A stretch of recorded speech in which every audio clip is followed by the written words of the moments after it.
സ്വർണത്തോടുള്ള ഇന്ത്യക്കാരുടെ പ്രണയം വളരെ വലുതാണ്. അത് ഇന്നും ഇന്നലെ ഒന്നും തുടങ്ങിയതല്ല, പാരമ്പര്യമായിട്ടുള്ളതാണ്. അങ്ങനെ പറഞ്ഞാലും തെറ്റില്ല. എന്നാൽ കഴിഞ്ഞ 3 മാസമായി ഈ പ്രവണതയിൽ അവിശ്വസനീയമായ മാറ്റം പ്രകടമാണ്.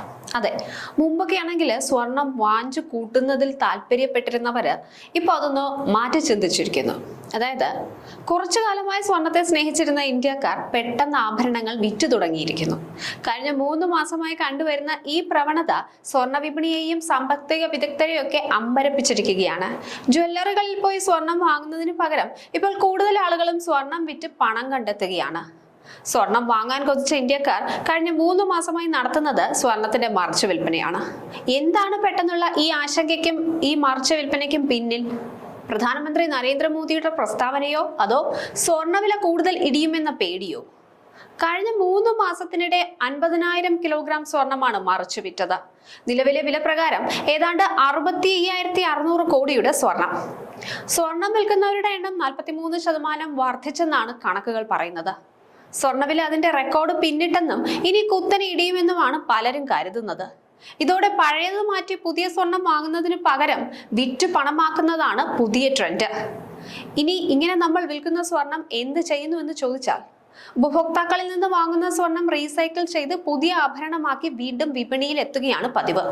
22 ക്യാരറ്റുള്ള പഴയ സ്വർണം ഉരുക്കി 24 ക്യാരറ്റിലേക്ക് മാറ്റുന്നതാണ് ആദ്യപടി. പിന്നീട് ഇത് ജ്വല്ലറികൾക്കും ആഭരണ നിർമ്മാണ കമ്പനികൾക്കും കൈമാറും. സ്വർണം വിൽക്കുന്നവരുടെ എണ്ണം കൂടിയതോടുകൂടി റീസൈക്ലിംഗ് മേഖലയ്ക്കും ഇപ്പോൾ നല്ല കാലമാണെന്ന് പറയാം. ആഭരണമായി അണിയുന്നതിനൊപ്പം വില ഉയരുമ്പോൾ വിറ്റ് കാശാക്കാനുള്ള സമ്പാദ്യം കൂടിയായി ആളുകൾ സ്വർണത്തെ കണ്ടതോടെ ഈ മേഖലയിലേക്ക് കൂടുതലായി സ്വർണം എത്തുന്നു. 2025-ൽ 125 മുതൽ 150 ടൺ വരെ സ്വർണമാണ് ഇത്തരത്തിലെത്തിയത്. നിലവിലെ ട്രെൻഡ് തുടർന്നാൽ ഇത് 200 മുതൽ 250 ടൺ വരെ എത്തുമെന്നാണ് പ്രതീക്ഷ. അതേസമയം ഈ ട്രെൻഡ് രാജ്യത്തിന്റെ സാമ്പത്തിക മേഖലയിൽ വലിയ മാറ്റം ഉണ്ടാക്കാൻ സാധ്യതയുണ്ടെന്നാണ് വിദഗ്ധരുടെ കണക്കുകൂട്ടൽ.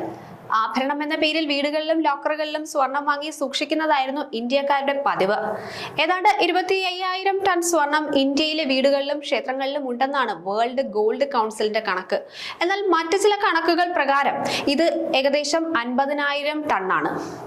ഇതിൽ ആദ്യ 2% സ്വർണമെങ്കിലും ഓരോ വർഷവും വിപണിയിൽ എത്തിയാൽ 2047 ആകുമ്പോൾ ഇന്ത്യയുടെ GDP-യിലേക്ക് 7.5 ലക്ഷം കോടി ഡോളർ അധികമായും എത്തും. 2047-ൽ ഇന്ത്യയുടെ GDP 34 ലക്ഷം കോടി ഡോളർ ആയിരിക്കുമെന്നാണ് ഏകദേശ കണക്ക്. സ്വർണത്തിൽ നിന്നുള്ള നേട്ടം കൂടിയാകുമ്പോൾ ഇത് 41.5 ലക്ഷം കോടി ഡോളറായി മാറുമെന്നും വിലയിരുത്തുന്നവരുണ്ട്. ലോകത്ത് ഏറ്റവും കൂടുതൽ സ്വർണം ഉപയോഗിക്കുന്ന രാജ്യങ്ങളിൽ ഒന്നാണ് ഇന്ത്യ. രാജ്യത്തിന് ആവശ്യമായ സ്വർണം നമ്മൾ കുഴിച്ചെടുക്കുന്നില്ല. കഴിഞ്ഞ സാമ്പത്തിക വർഷത്തിൽ 7,240 കോടി ഡോളറിന്റെ സ്വർണമാണ് ഇന്ത്യ ഇറക്കുമതി ചെയ്തത്.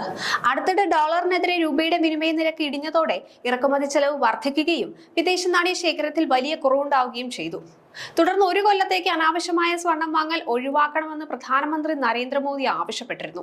എന്തായാലും ഒരു കാര്യം പറയാതെ വയ്യ, ഇപ്പോൾ സ്വർണം വാങ്ങുന്നവരെക്കാൾ കൂടുതൽ സ്വർണം വിൽക്കുന്നവരാണ്. വിവിധ ഘടകങ്ങളുടെ ആഘാതമാണ് കഴിഞ്ഞ കുറച്ചു മാസങ്ങളായി ഇന്ത്യൻ സ്വർണ്ണ വിപണിയിൽ പ്രകടമാകുന്നത്. സ്വർണ്ണ വിപണിയിലുണ്ടായ റെക്കോർഡ് വർധനയും പിന്നീടുണ്ടായ ചെറിയ ഇടിവും ഭാവിയിൽ വില ഇനിയും കുറയുമോ എന്ന ഭയവും ഒക്കെ പലരെയും സ്വർണം വിൽക്കാൻ പ്രേരിപ്പിക്കുന്നുണ്ട്. പഴയ സ്വർണം നൽകി പുതിയത് വാങ്ങുന്നതിന് പകരം പണമാക്കി മാറ്റാനാണ് പലരും താല്പര്യപ്പെടുന്നത്. സ്വർണത്തോടുള്ള ഇന്ത്യക്കാരുടെ താല്പര്യം പരമ്പരാഗതമാണ്. കഴിഞ്ഞ കുറച്ച് വർഷങ്ങളെടുത്ത് പരിശോധിച്ചാൽ സ്വർണത്തെ ഒരു നല്ല ഇൻവെസ്റ്റ്മെന്റ് ആയിട്ട് നമുക്ക് കാണാവുന്നതാണ്. സ്വർണത്തെ നല്ലൊരു ഇൻവെസ്റ്റ്മെന്റ് ആയിട്ട് കാണുന്നവരും ഉണ്ട്. അതുകൊണ്ട് തന്നെ പലരും സ്വർണം വാങ്ങി സൂക്ഷിക്കുകയൊക്കെ ആയിരുന്നു പതിവ്. പക്ഷെ ഈ അടുത്ത കാലത്തായിട്ട്, അതായത് ഏകദേശം ഒരു 3 മാസമായിട്ടാണ് സ്വർണത്തിന് വില ഇനിയും കുറയുമോ എന്നുള്ള ഒരു ധാരണയിലും മറ്റ് പല ഘടകങ്ങളുടെയൊക്കെ ഒരു അനിശ്ചിതത്വം നിലനിൽക്കുന്നതും ഒക്കെ കൊണ്ട് പലരും ഇപ്പൊ സ്വർണം വാങ്ങി വെക്കുന്നതിനേക്കാൾ കൂടുതൽ സ്വർണം വിൽക്കുന്നുണ്ട്.